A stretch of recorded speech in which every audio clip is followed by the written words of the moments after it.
Salut! Aujourd'hui, je voulais faire un petit vidéo un peu plus sérieux pour vous parler d'un phénomène ici au Québec. Ça ne s'adresse pas nécessairement aux gens d'ailleurs parce que vous n'avez pas le même système, ça fonctionne pas pareil chez vous et vous saurez peut-être pas de quoi je parle en utilisant certains termes, mais ça me tentait vraiment d'apporter ce point-là, de vous apporter ça. En fait, souvenez-vous quand vous étiez à l'école au secondaire et que vous passiez plein là, de tests ridicules dans vos cours d'orientation professionnelle pour savoir dans quoi vous fitiez comme job, ok?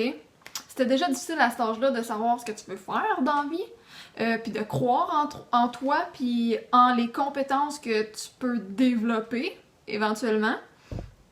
Puis je me souviens qu'en plus de ça, en plus que c'était difficile de savoir ce que tu veux faire, ben pour moi le résultat ça avait aucun fucking rapport, ok?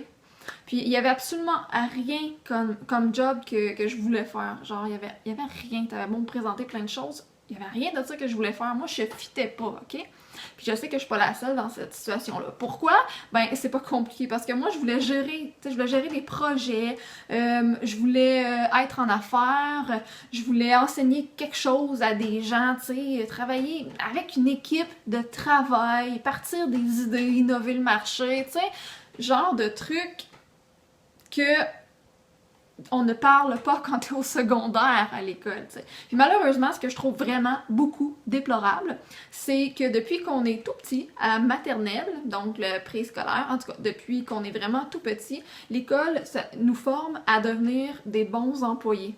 C'est vraiment un cadre, là, tu sais. Et alors que les entrepreneurs, eux autres, ils trouvent pas leur place là-dedans. J'avais pas l'option, moi, entrepreneuriat dans les choix de réponse que je devais choisir dans leur foutu test d'orientation professionnelle, tu sais. Non, il n'y avait pas de ça. Puis pourtant, la plupart des décrocheurs scolaires sont en fait des gens avec du leadership, des gens qui ont des projets ou bien ils sont eux-mêmes des entrepreneurs potentiels, tu sais. Et dans les deux cas, tu dois apprendre à travailler, à faire travailler, c'est-à-dire l'argent pour toi. Comme employé, ben, tu dois apprendre à faire travailler l'argent que tu vas gagner tout au long de ta vie professionnelle pour un jour avoir une retraite, mais je parle vraiment de ce qu'on peut appeler une retraite de qualité de vie, tu sais, au lieu d'être cassé. Puis d'être cassé toute ta vie pendant que tu travailles aussi. Fait qu'il faut que tu apprennes comme employé à faire travailler l'argent pour toi que tu gagnes durement. Ok, fait qu'on est d'accord là-dessus. Parce que si vous n'êtes pas d'accord, I don't know, what the fuck. Deuxièmement, comme entrepreneur, tu dois apprendre à ne pas te planter en affaires en faisant travailler l'argent pour toi dans un système qui va être profitable. D'accord? Jusqu'à là, ça fait du sens ce que je dis. Fait que dans les deux cas, on a vraiment besoin de savoir comment l'argent travaille au lieu de travailler pour l'argent. Et c'est encore plus dommage de voir que dans les écoles, tout ce qu'on apprend à faire en économie, c'est des boxeurs puis de la soupe, genre. Sérieux. Puis des jeux de société. Puis après, ils nous demandent de choisir une carrière grâce à des petits tests ridicules. Ça fait aucun sens, c'est une vraie joke. Puis la première affaire que tu sais, c'est que tu te ramasses avec un prêt étudiant de 40 000 pour un domaine dans lequel la demande est rendue saturée. Parce que quand tu t'es inscrit, l'orienteur t'a vendu ce bic où il y avait de la demande dans ce temps-là, mais le temps que tu t'inscrives à l'école parce que t'es pas rendu là, puis qu'après tu fasses toutes tes sessions, tes années, tout ça, tu sors de là, des diplômes, bref, le marché est plus le même. Fait que tu te ramasses avec un prêt étudiant de 40 000 dans un domaine pour lequel qui est saturé, pour lequel t'as aucun intérêt finalement parce que tu savais pas que ça se passait de même.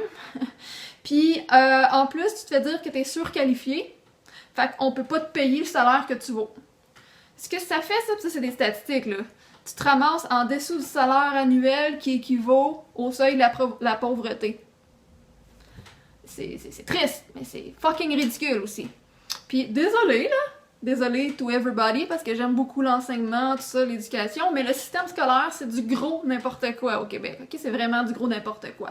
On devrait apprendre à pas se faire fourrer financièrement, first of all, à la place de ce qu'on apprend. Parce que même si tu reçois un gros montant d'argent, admettons que tu fais bien de l'argent, ok? si tu sais pas comment le faire travailler pour toi, cet argent-là, ben au bout de la ligne, ça donne rien. Mais à l'école, on devrait apprendre à négocier une hypothèque, apprendre comment acheter une voiture, apprendre comment ça fonctionne un placement, puis à quoi ça sert de l'assurance, puis c'est quoi un testament, etc. Toutes ces affaires-là, avant d'apprendre des formules mathématiques 536 qu'on appelle nous aussi, puis pourquoi la couleur du feuillage des plantes va changer à chaque saison à cause de la chlorophylle, tu sais. On s'entend-tu que... Ah, il y a un buzz dans mon cerveau, tu sais, ça se fait pas, ça fait zzz, ça tilte dans mon cerveau, ok? Ça marche pas. Fait que, cependant, la joke là-dedans, dans notre fameux système, cependant, pour travailler en finance, les lois du Québec exigeaient jusqu'à tout récemment, on est en début 2016, d'avoir 2 années, l'équivalent de 2 années d'études post-secondaires.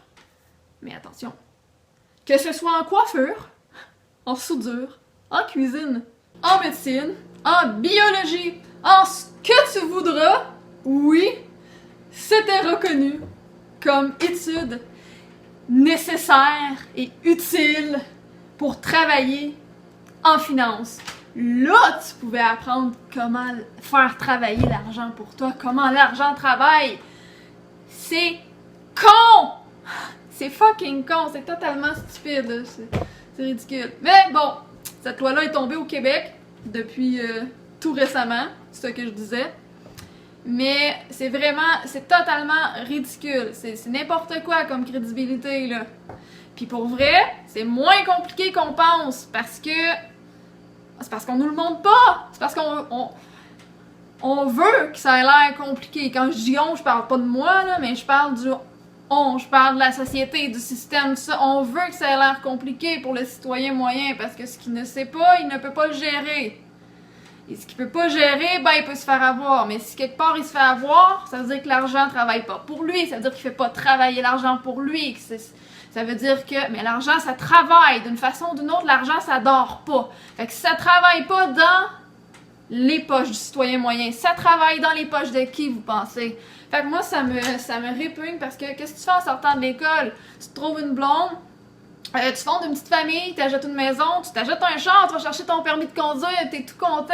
Puis là, en plus, tu commences à beaucoup utiliser de l'argent, que ce soit en plastique, en carte, que ce soit en argent cash, en chèque, tu manipules beaucoup d'argent quand tu sors de l'école, tu t'en vas, t'as des prêts étudiants, prêts auto aussi, ça, tu payes ton premier loyer, tout ça. Y a-tu un mode d'emploi en arrière d'un billet de vin que tu peux dérouler? Non, mais tu sais, on devrait apprendre des trucs de même à l'école.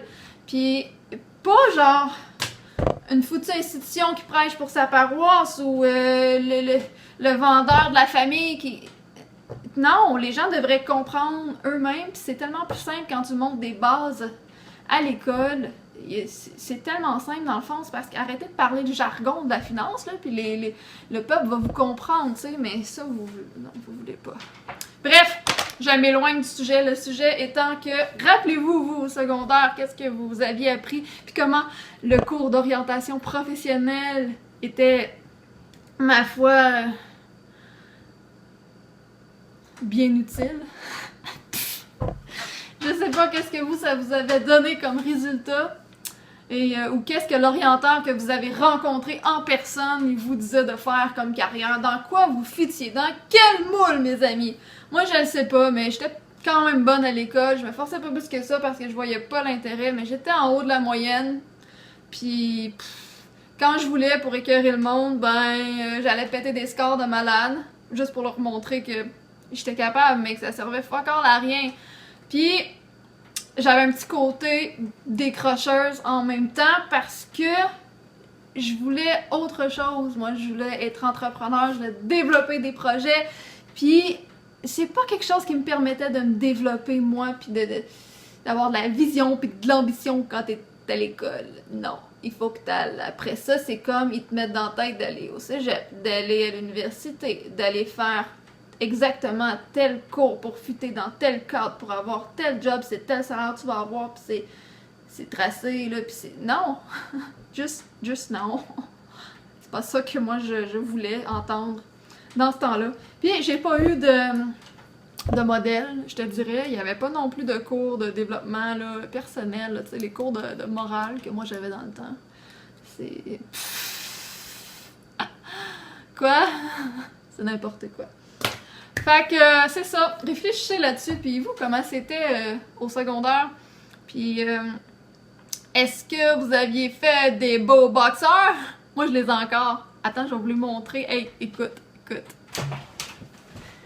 J'ai 29, bientôt 30, le mois prochain en fait. Puis j'avais 15 ans quand j'ai fait mes boxers en économie. Puis regardez, je les ai encore, ils étaient pas pires. Voilà, boxer noir. C'est ça que j'ai appris. Ça m'aide beaucoup ça pour négocier une hypothèque.